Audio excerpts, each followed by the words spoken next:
চলছে Indian premier league বা IPL এর জমজমাট আসর।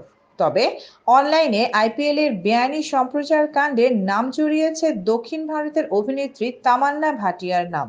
ভারতের মহারাষ্ট্র পুলিশের সাইবার অপরাধ দমন শাখার তরফে অভিনেত্রীকে জিজ্ঞাসাবাদ করা হবে।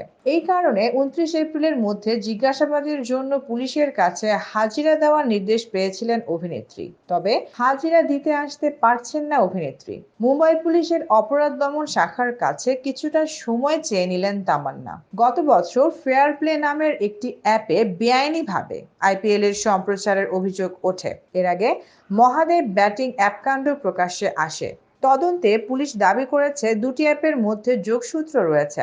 ওই অ্যাপের প্রচারের সঙ্গে জড়িত থাকার কারণে অতীতে অভিনেতা রণবীর কাপুর, জ্যাকলিন ফার্নান্দেজ, সঙ্গীত শিল্পী বাদশাহ সহ একাধিক বলিউড তারকাকে জিজ্ঞাসাবাদ করে মুম্বাই পুলিশ।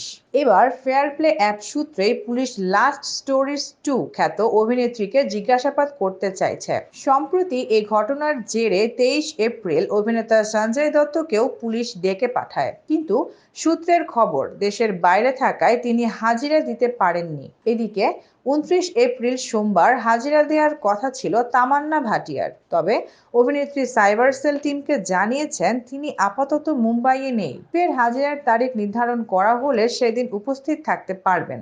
আইপিএল এর সম্প্রচারের শর্ত রয়েছে যে কোম্পানির অধীনে 2023 সালে তারা পুলিশে অভিযোগ দায়ের করেছিল। অভিযোগে বলা হয়েছিল online batting app fair play বেআইনিভাবে আইপিএল ম্যাচের প্রচার করছে। বেআইনি সম্প্রচারের জন্য সংস্থার 100 কোটি টাকারও বেশি লোকসান হয়েছে বলে দাবি করা হয়।